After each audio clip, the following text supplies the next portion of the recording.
Hello guys, চলে আসলাম আপনাদের মাঝে আমি শাকিলার সল থেকে। শাকিলা, কেমন আছেন আপনারা? চলে আসলাম এখানে কিন্তু খুদের ভাত নিয়ে। তা খুদের ভাত বলে অনেকে, বোয়া ভাত বলে, যে যে নামে ডাকি না কেন, এটা কিন্তু খেতে অনেক ভালো লাগে। এটা কিন্তু মাংসর চেয়ে ভর্তা দিয়েই ভালো লাগে। কেউ কালিজিরা ভর্তা, আলুর ভর্তা, মরিচ ভর্তা, বেগুন ভর্তা, মাছের ভর্তা, যে যেটা দিয়ে খায়। আমি শুটকি ভর্তা দিয়ে খেলাম। চলেন মূল রান্নাতে চলে যাই। এখানে আমি 1.5 ফুট চাল নিয়েছি, ভালো করে ধুয়ে পানিতে ভিজিয়ে রাখলাম। এই তো এখানে গাজর, আলু কুচিয়ে নিয়েছি, পেঁয়াজ, কাঁচামরিচ। চলেন আমরা রান্নাতে যাই। কড়াইটা বসিয়ে দিলাম। কড়াইটা গরম হলে আমরা এখানে তেল দিয়ে দেব। তেলটা গরম হলে তার পাশে আমরা পেঁয়াজ, কাঁচামরিচ ভেজে নেব। পেঁয়াজ, কাঁচামরিচের সাথে আমরা আলুটা, গাজরটা দিয়ে দিব। এটাকে সামান্য পরিমাণে লবণ দিয়ে ভালো করে ভেজে নেব। যখন এটা ভাজা হয়ে যাবে, এটার ভিতরে আমরা তেজপাতা, দারচিনি, এলাচি এগুলো দিয়ে দেব। এগুলো দেওয়ার পরে যখন একটু গ্রান বের হয়ে যাবে, তখন আমরা আদা বাটা, রসুন বাটা দেব। মূলত এই খাবারটা খেতে অনেক ভালো লাগে। বৃষ্টি ভেজা সকাল ছিল, তাই আমি আজকে তাড়াহুড়া করে এই বোয়া ভাতটা রেঁধে ফেললাম। গরম গরম এই বোয়া ভাত খেতে কিন্তু অনেক ভালো লাগে। তো এখানে আদা বাটা, রসুন বাটা দিয়ে দিলাম। আমার রান্নাটাকে ফলো করে যদি আপনারা রান্না করেন, অবশ্যই খেতে অনেক মজা হবে। যারা পারেন তারা তো পারেনই। আর যে আপু আর ভাইয়ারা ব্যাচেলার আছেন, সবেমাত্র বিয়ে হয়েছে আপুদের, যারা পারেন না, মায়ের ঘরে মা রান্না করে দিয়েছে, আপনারা খেয়েছেন, কিন্তু নিজের খেতে ইচ্ছে করছে কিন্তু রান্না করতে পারছেন না, তাদের জন্য আমার এই ভিডিওটা। তো যাই হোক বন্ধুরা, এই তো এখন আমি খুদের ভাতগুলো, চালগুলো দিয়ে দিলাম।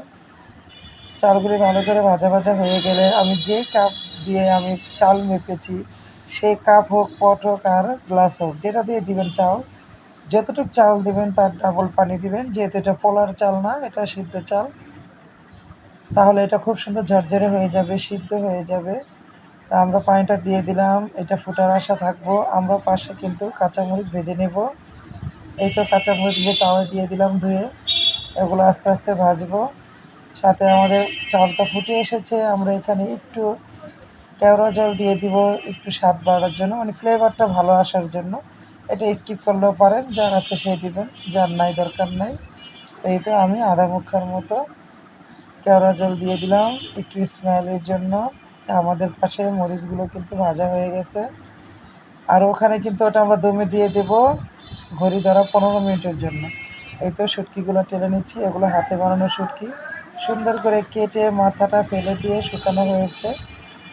এইভাবে শুটকি ভর্তা দিয়ে এটা খেতে অনেক ভালো লাগে। যারা শুটকি খান তারা খাবেন। এটাই যে আমি আবার একটু নাড়া দিয়ে দিলাম। এই তো দমে দিয়ে দিয়েছি।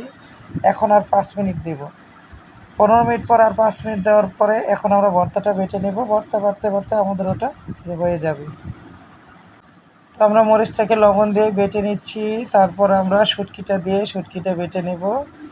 শুটকিটা যে আমরা আধা বাটা করবো, বেশি মিহিন করব না। এই ভর্তাটা বেশি মিহিন করলে ভালো লাগে না আমার কাছে। আপনারা যদি মিহিন করতে চান করতে পারেন, আমি এটা আধা বাটা রাখি। তারপর আমরা পেঁয়াজগুলো দিয়ে দেবো। একটু পেঁয়াজটা বাড়িয়ে দিতে হবে, যত পেঁয়াজ দেবো তত স্বাদ। পেঁয়াজটা আমরা আধা বাটা করে নেব। তো এই তো আমাদের ভর্তাটা রেডি হয়ে গেছে। কথা বলতে পারছি না, আমার জিভে পানি এসে গেছে, কারণ আমি শুটকি লাভার। শুটকি দেখলে আমি ঠিক থাকতে পারি না। তো খেয়েছি, অনেক স্বাদ হয়েছে। আপনাদের সাথে ভিডিওটা যখন ভয়েস মিলাচ্ছি, তখন আমার মানে শুটকির ভর্তা এসে আর কথা বলতে পারছি না, কষ্ট হয়ে যাচ্ছে। তো এই তো আমাদের ভর্তাটা রেডি হয়ে গেছে। তো আমরা এখন ভর্তাটাকে উঠিয়ে নেব। এখন আমরা পরিবেশন করব। দেখি আমাদের বউভাতটা কতটুকু ঝরঝরা হয়েছে। তা আপনারা মাছ ভর্তা বানিয়ে খেতে পারেন, কালিজিরা খেতে পারেন, যার যেরকম ইচ্ছা। এই দেখেন, মাশাল্লাহ মাশাল্লাহ, কত সুন্দর ঝরঝরে হয়ে গেছে, দেখতে সুন্দর কালার হয়েছে। অবশ্যই অনেক সুন্দর হয়েছে, তাই না বন্ধুরা? খুব সুন্দর ঝরঝরা হয়েছে। তো চলেন আমরা খেতে যাই। কে কে খাবেন চলে আসেন। তো এই তো আমরা এখন পরিবেশনের পালা। তো আমরা নিয়ে নিলাম ভর্তা আর বউভাত।